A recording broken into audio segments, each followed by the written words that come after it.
This article here, a little bit of a blast from the past, but I think it's important to go over the defenders and a little bit of a history lesson when we can, when it's important.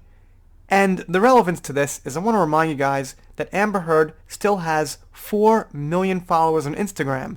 Now, not all of those followers like her. Some of them, like me or like you, follow her to see what she's up to and criticize her when we have a reason to. But you could safely assume that the large majority of them are defending her. So I want to take a look at this article and look at this silly argument that Johnny Depp abused her partly because she was bisexual. I can't quite make sense of it. Alright, here we go. What the media is not telling you about Amber Heard. And you could guess the media is not telling you that she was abused because she was bisexual, because it's probably kind of bullshit. As online commenters and some members of the press malign the bisexual actress, an important part of the story is being left out. When news broke last Thursday that Amber Heard may have been abused by Johnny Depp, I was already having a pretty disturbing day. At least she says may have been. I had just learned that Blake Leibel, for whom I had worked for as a proofreader and writer until last December, had murdered his girlfriend. I have no idea about that. That could be true. And now, seeing that one of my favorite childhood idols quite possibly used his bisexual wife as a punching bag, it suddenly seems like no matter how well you know someone, whether they're a celebrity or someone in your personal life, they can always turn out to be someone you never expected. So she uses some fair words, kind of like maybe, but it seems like right away she believes Amber, and she does ultimately believe Amber. You guys will see why. I don't know where the bisexual comes from. So she thinks Johnny discriminates against bisexuals, I guess. But the attacks Amber Heard received for being bisexual were entirely expected. The media suddenly painted her as an evil gold digger who was cheating on Johnny with other bisexual celebrities like Cara Delevingne. I didn't know about that. Convenient much. And she also cheated on Johnny with quite a few other people, including men. We now know. I guess they didn't know that back then, but oh well. Looks like this article's being proved wrong. A particularly disturbing article in Hollywood Life blamed Heard's bisexual tendencies for the marriage falling apart. For your information, bisexuality isn't a tendency, it's an identity. I would disagree.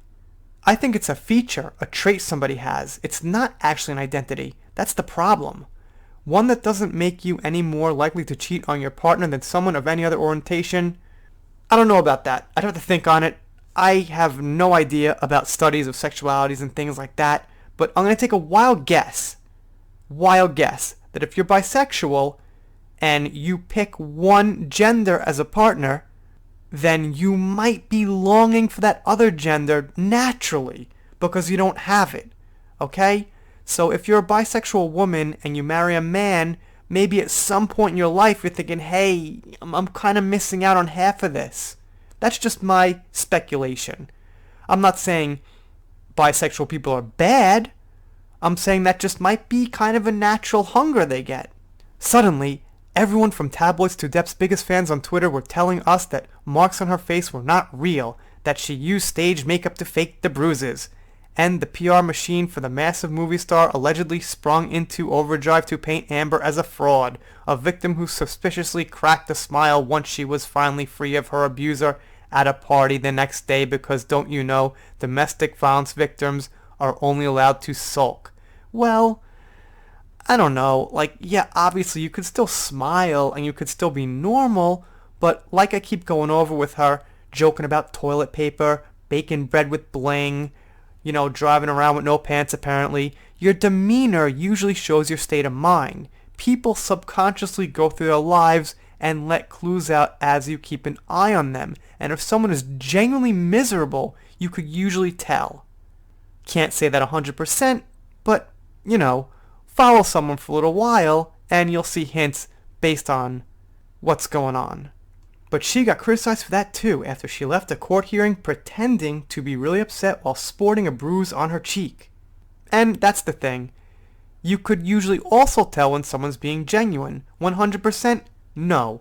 But if you've got so many instances where someone seems like they're faking it, then you could probably figure out where the kinks in the armor are, And in Amber's case, it seems like a lot of the time she's not consistent with someone who should be miserable because they're abused. She's more consistent with somebody who wants Johnny's money, Elon Musk's money, things like this. Again, just my silly little opinion.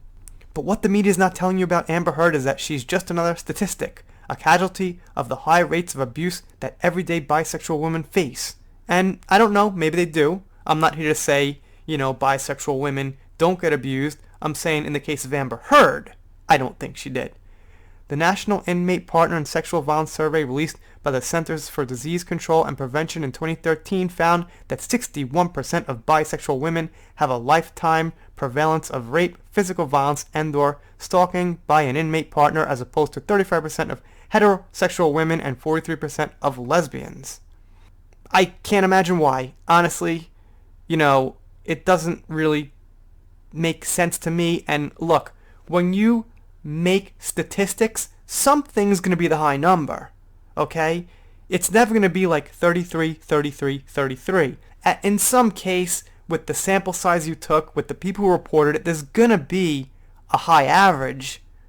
So it's not necessarily saying anything. Like 61 and 43 isn't a huge gap, or 35 and 43 isn't a huge gap. That just could be what naturally happened based on the reports. So it doesn't say too much.